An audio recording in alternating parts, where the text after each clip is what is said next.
भाई जो गुरु बचन पे डट गे, कट गे फंद 84 के।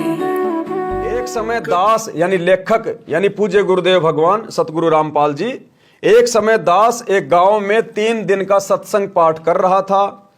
उसी परिवार का एक रिश्तेदार एक 4 वर्ष के लड़के को साथ लिए आया। चर्चा में उसने बताया कि मुझे 4 पुत्र 2 पुत्री संतान रूप में प्राप्त हुई, सबका विवाह कर दिया। मेरे जैसा सुखी हमारे गांव में शायद ही कोई था। फिर ऐसी नौबत आई कि 2 साल में घर उजड़ गया। 2 बेटे मोटरसाइकिल पर ससुराल जा रहे थे, दुर्घटना में भगवान के घर चले गए। उनकी पत्नी भी दूसरे गांव में विवाह कर दी गई। 1 साल के पश्चात एक बेटा जो खेत में ट्यूबवेल पर रात्रि में सर्प ने डस लिया, सुबह मरा हुआ मिला। चौथा इस दुख से हार्ट अटैक से चल बसा। सब बहुएं भी चली गई। पत्नी का मानसिक संतुलन बिगड़ गया। यह लड़का बड़ी लड़की का है जिसके सहारे दिन काट रहा हूं, बेटी को घर पर रखा है। बताइए, जब तक सच्चे गुरु की शरण में नहीं आएंगे, सत भक्ति नहीं करेंगे, हमें वही मिलेगा जो हमारे भाग्य में लिख दिया गया है। भाग्य में लिखे हुए को यदि कोई सृष्टि में काट सकता है तो सच्चा सतगुरु, और धरती पर वर्तमान में वो सच्चा सतगुरु सतगुरु रामपाल जी हैं, अन्य नहीं। प्रिय पाठकों से निवेदन है कि विवेक से काम लें, यानी थोड़ा ठंडे दिमाग से काम लें। सत्संग सुनना शुरू करें एक बार। देखो, ज्ञान से ही ज्ञान होता है। हम अपने बच्चों को स्कूल में क्यों भेजते हैं? ज्ञान प्राप्ति के लिए। क्योंकि हमें पता है यदि बच्चा शिक्षा प्राप्त करेगा तो नौकरी लगेगा, धन कमाएगा, अपना परिवार सुखमय बना लेगा।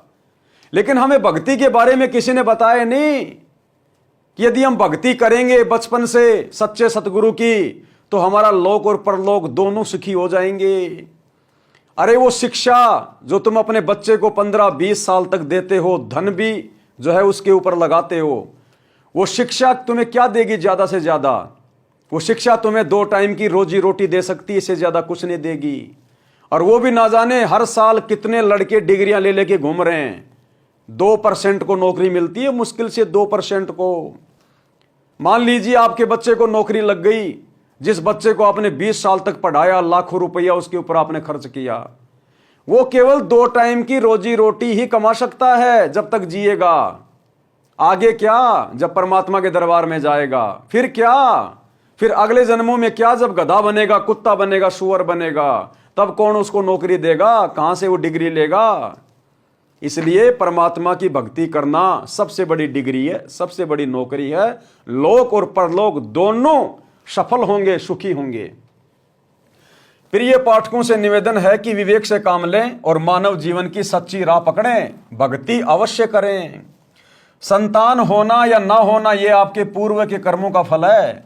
यदि संतान को धर्म कर्म का ज्ञान नहीं है तो वह चाहे कितनी ही नेक है, कभी न कभी गलती कर ही देगी। वह सब पाप कर्मों के कारण होगा, क्योंकि हर किसी की किस्मत अलग अलग होती है। ये जरूरी नहीं है कि आप जी बहुत अच्छे इंसान हैं तो आपकी संतान भी बहुत अच्छी होगी। आपकी संतान अपना अलग भाग्य लिखा के लाती है, आप जी अपना अलग भाग्य लिखा कर लाए हैं। क्योंकि मरने के बाद वो बेटा कहीं जन्म लेगा, तुम कहीं जन्म लोगे।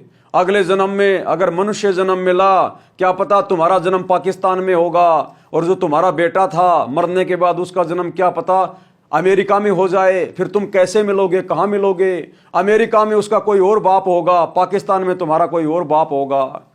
तो इसी प्रकार हर आत्मा अपना अपना भाग्य लिखा कर लाती है।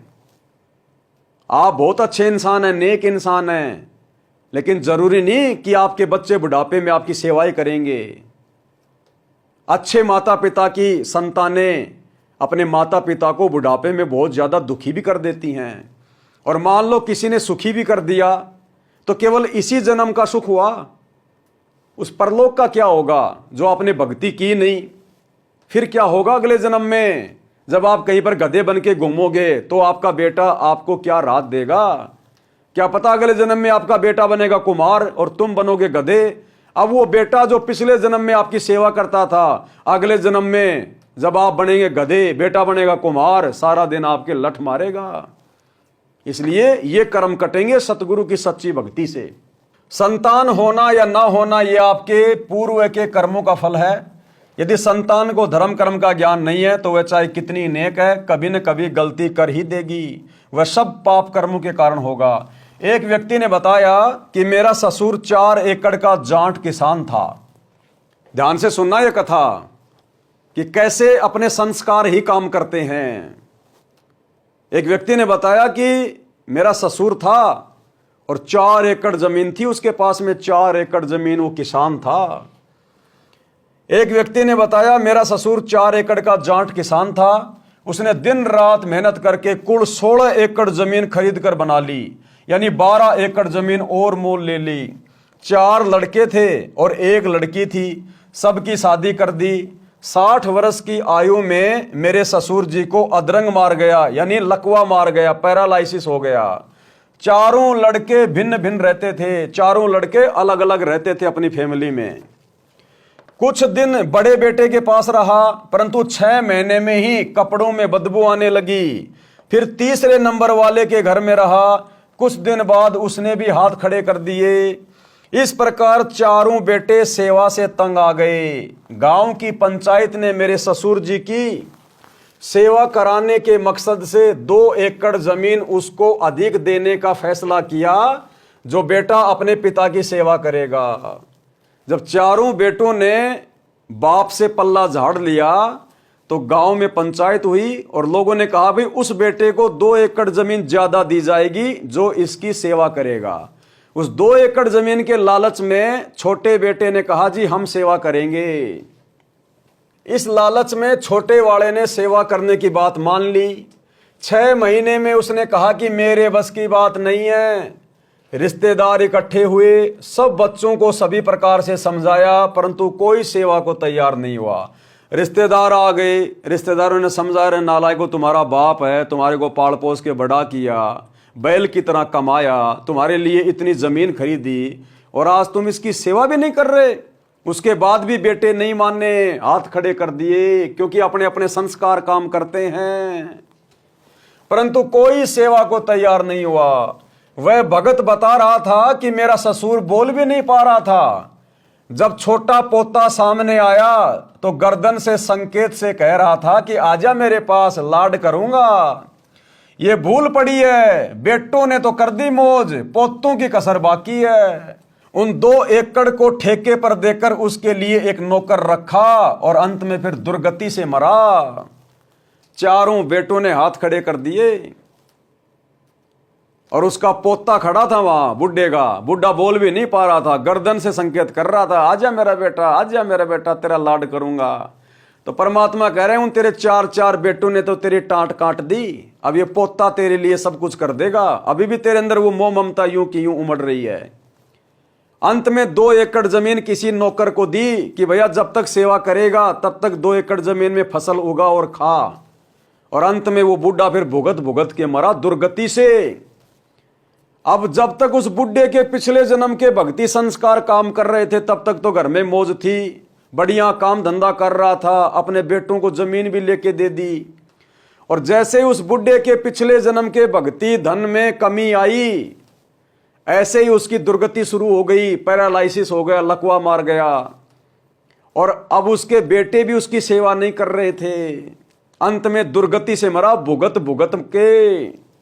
तो भैया सतगुरु की शरण में आए बिना केवल जीव का संस्कार ही काम करेगा। अगर वो बूढ़ा सतगुरु की शरण में आ जाता तो भक्ति की शक्ति से उसके बच्चों में भी अच्छे संस्कार प्रफुल्लित होते। उस बूढ़े की भक्ति के कारण उसके बच्चे मजबूरन उसकी सेवा करते और क्या पता वो बच्चे भी सत्संग में जाने लग जाते, उनमें भी अच्छे विचार उत्पन्न हो जाते।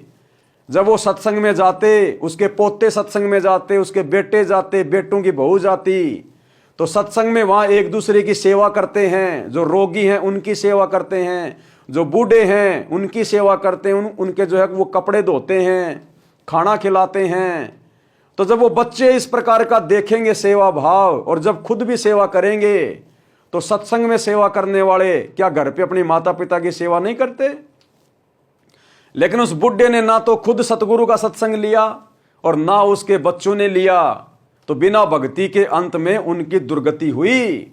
और जो बच्चे उसके, 4 बच्चे जो अपने आप को बहुत बढ़िया मान रहे हैं, जैसे वो बुढ़ा वो किसी समय जवानी में अपने आप को बढ़िया मान रहा था, ऐसे ही बिना सत्संग के बुढ़ापे में उन पुत्रों की भी ऐसी दुर्गति होगी।